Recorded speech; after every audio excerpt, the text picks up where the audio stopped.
Hello and welcome to a new video. So you've probably seen a ton of videos on the early education niche recently in the last sort of 3 or 4 months because of how big that opportunity is and because of course new software that's being promoted as well, which is great because it allows more people to enter into that area of Amazon. But there are a few things that you need to take into consideration before publishing in such sensitive niches, because if you get this wrong, you're going to be cruising for some negative reviews. And this is one of the reasons why a lot of people won't enter into this niche, and rightfully so, is because they're scared of making mistakes.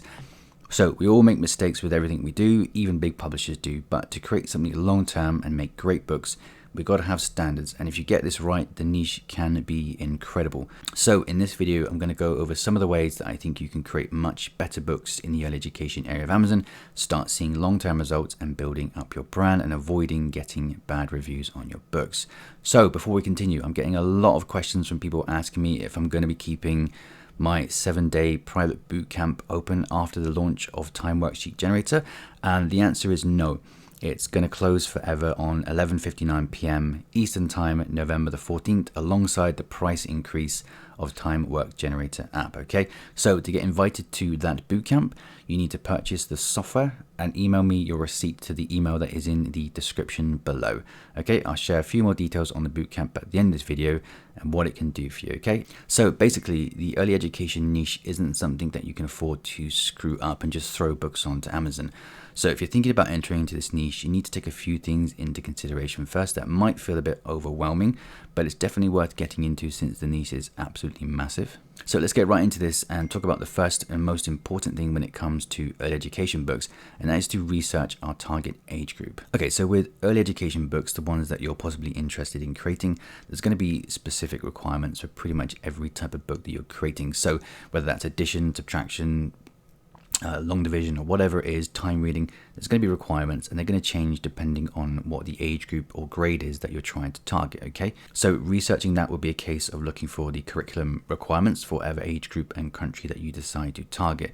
And this is something that if you get it wrong, your books won't sell to their best potential and customers are likely to be unhappy, not buy from your brand again, and possibly even leave you bad reviews. Okay, so it's obvious that we aren't all going to know what these requirements are, and researching them can be a bit of a pain and a little bit confusing as to where to go.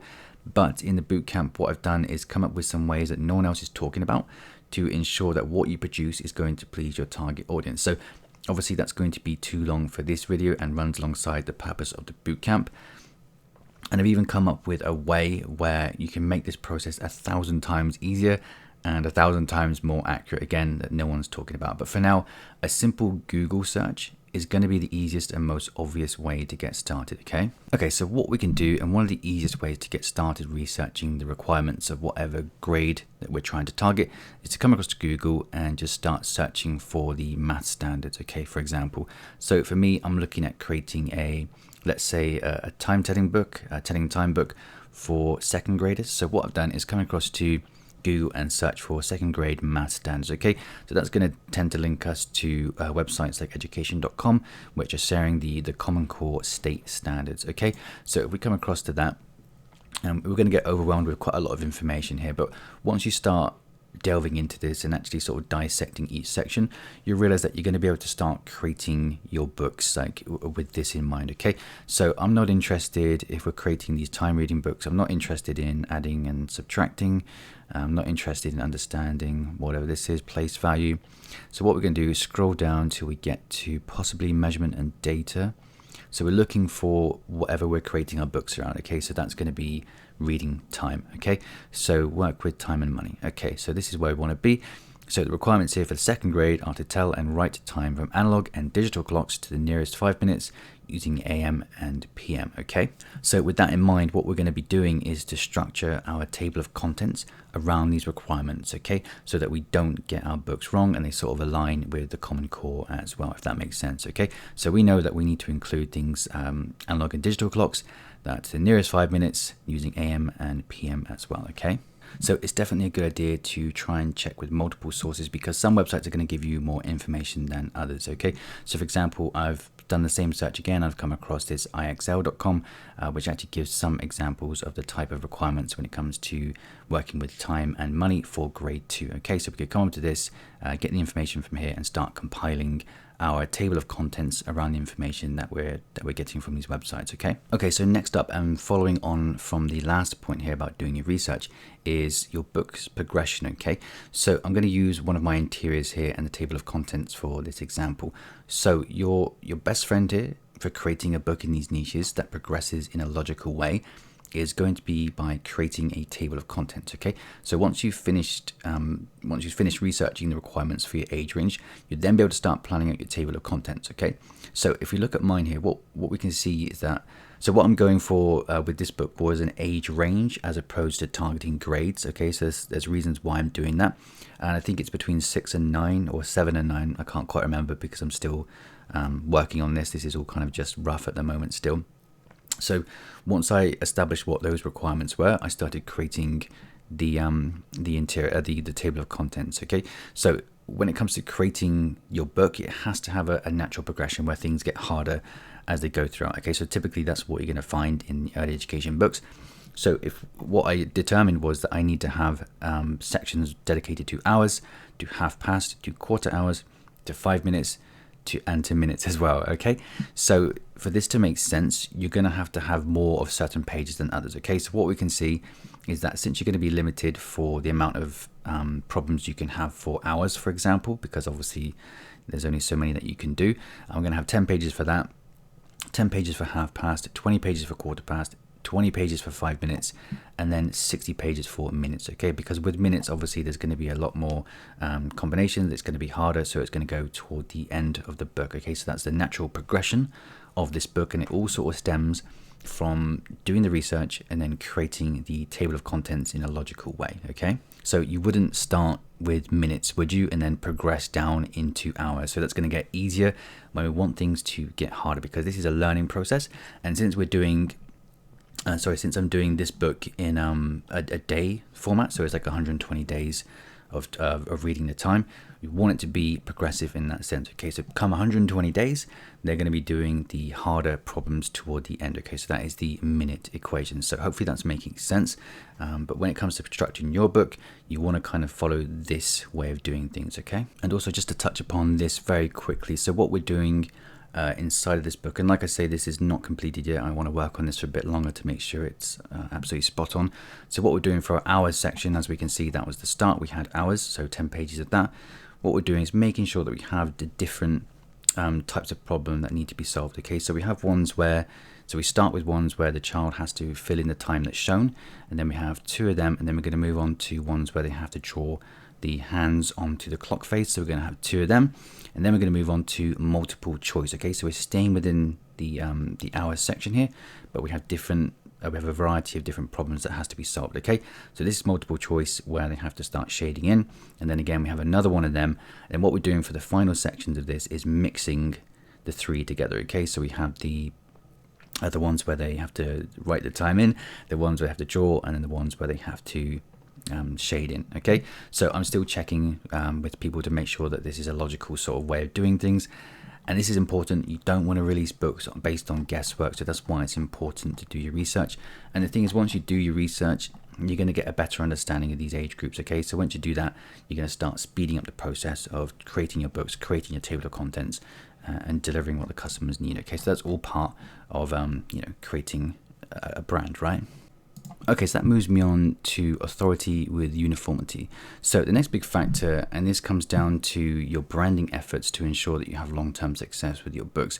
What you'll find, and you've probably seen this if you've done any research into any type of early education workbook, is that when people who are successful with this, what they're doing is they're building their brand by creating this kind of uniform feel to their books. Okay, so for example, what this person here is doing, as you can see, the books all look very similar, but of course they have a different subject for each book, and this is a great way of sort of making sure that people recognize your brand when they're scrolling through Amazon. Okay, so over the course of like a year or so, once you build up your books, people are going to start scrolling through Amazon and they'll be able to recognize what your style is. Okay, so just to give you an example of what I'm going for here and what I'm going to be changing, if anyone's seen me create this addition and subtraction workbook, you notice that I've got a pretty distinct blue and yellow theme going to it with the kind of stars going around it.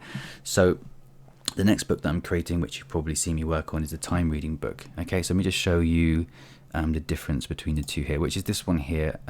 The book cover isn't finished because there are errors on the front that I need to change, but we're kind of there at the moment. We have the yellow, we have the blue, we have the white as well, okay, and we have the nice sort of strip of yellow at the bottom. Okay, so that's the sort of feel that I'm trying to get with mine. But what I think I'm going to do is to get my designer to change the color of this book here to match the color of this one, and also include these kind of stars in there as well, and maybe change the sticker thing so it looks the same. Okay, so that's what I'm talking about when it comes to uniformity. I want someone to go into my brand name, which is Ray Dog Mass, want them to click that, and then want them to see that all these books kind of align with each other, and it gives that sort of really professional feel. Okay, so hopefully that makes sense.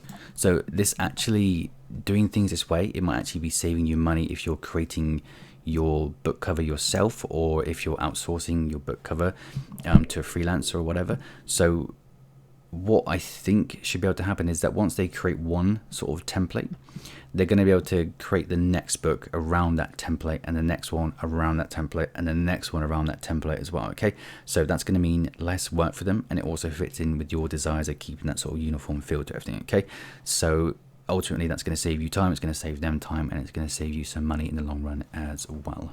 Okay, so moving on to another factor that you might want to include into your books is combining a teaching and learning experience. So for early education books, the parent and child are going to be going through these things together, and it's always a good idea to add things that allow the parent to visually explain things to the child better. So doing this, we can create these kind of graphic start pages. Okay, so not only does this help the child and parent sort of interact with each other, but it also adds that bit of value to our books that other people aren't going to be doing. Okay, so for example, what I've got here before anything starts is just a sort of brief. This is a placeholder, obviously, is why it says what it says, but a little couple graphics to explain what type of problems you can expect to find throughout the book. Okay, so for example, you'd have a little graphic here saying the first problem is going to be the child needs to fill in what the time is shown. Second problem is that they need to draw the hands onto the clock. And then the third problem that you'll find in this book is the multiple choices. Okay, so just these little things, they add that bit of value, that add that interaction between the parent and the child. And what some people do in their books, and what I might consider doing, is to have like a graphic here of a clock, and then go into a bit more detail as to the different components that make up the clock, so the minute hand and the hour hand, etc, etc. Okay, so that's something to consider as well. And what's good about doing these things, like these little touches, are the things that add up to good reviews. Okay, so I know it sounds like just sort of theory, but it's something that I've noticed is that when I add these bits of attention, a little bit more attention to these books, so for example, like this book here, I added a little bit more attention, little starter page, little things throughout that just the customers notice that they're not getting for other people's books, and the amount of reviews that I'm getting here is not proportionate, I don't think, to the amount of sales that I had, in a good way. Okay, so I think I've had like 280 sales, so it's 13 reviews from 280 sales. I don't think is a typical amount. I think that it's higher than the typical amount. So I think it goes to show that adding that little bit more care into your books is going to pay off a long time. So the quicker you can get those reviews, the more you're going to sell, the quicker you're going to sell more books. All right. Okay, so moving on to the next factor that people screw up when it comes to producing these type of books, and in fact any type of book, so this is more of a general sort of observation here, is running ad campaigns. So ad campaigns are massive now, everyone's talking about them, and only a few people are sort of getting them right. And the reason for this, not to say that I'm doing things perfectly, obviously, but the reason a lot of people are just sort of wasting a lot of money, losing money, getting scared, cutting their ad campaigns off, is because they don't know why they're running the ads. So for me, just to give you an example here, when it came to advertising for this addition and subtraction workbook, so what I wanted to happen was to originally get the book ranked to start seeing some sales, and I knew, I had in mind, I wanted to get ranked for addition and subtraction workbook. Okay, so when I got ranked for that, when I felt like I had enough sales going on, when I saw that I was showing up in recommended products and things like that, that was when I looked in and I said, well, I've lost maybe $20 or $30. I'm going to start optimizing these ads now. And then over time, what I started doing was shutting off the ad campaigns, shutting them off, or reducing the bid. So you can see, like here, the budget for these ones is just $2 a day, and I've only got these campaigns left now. I think I said in a previous video I didn't have any campaigns running for that, but that was not on purpose to lie about that, because I do actually have a couple going. But even the last 30 days, I've spent $9 on it, so it's pretty irrelevant. and they just make a few sales here and there. So I kind of left on the ones that had really low ACOSs, because it makes sense if you have anything that's making money to keep that running. But everything else was kind of losing money or breaking even. I turned those off once I was happy with them, and then just left the ones that were running. Okay. And the thing is, what people are doing when they release books now is that they just start campaigns, that they, with nothing else in mind, they just run the campaigns, hope for the best, and not understand why they're doing it. Okay, so I'm doing things in a very specific way where I'm limiting the amount of money that I'm spending, so that also I don't need to keep campaigns running that aren't making me money. Okay, so, or leaving campaigns running that don't make sense to leave running. So understanding why you're actually running the ad campaigns is a big deal. And like I say, within the bootcamp, I'm going to go into much more detail. I'm going to use the workbooks as examples and how to sort of monitor your ads, your ad spend, and make sure that you're optimizing them over time, and make sure that you know why you're running ads. Okay, so I've got a very, very, very specific strategy. It's nothing thrilling, but it's what works. Okay, and it makes sense to do things this way, and that's something you're going to be able to implement into all of your books. Okay, so it's something you can't afford to get wrong, because once you start losing money, you feel really bad, and when you feel really bad, you stop doing things. Okay, so ads, very important you get this right. Okay, so that moves me to the end of the video now, which I'm going to talk about my private 7-day bootcamp for those of you that pick up the Time Worksheet Generator through me. So access to that bootcamp is going to be shut off at 11:59 p.m. on the 14th of November. Okay, so that's alongside the price increase of the Time Worksheet Generator app. Okay, so if you get that app, no matter what version of that you get, you're going to get access to the bootcamp as well. Okay, so once you've purchased the app, just send me an email saying that you've bought it, or send me your receipt.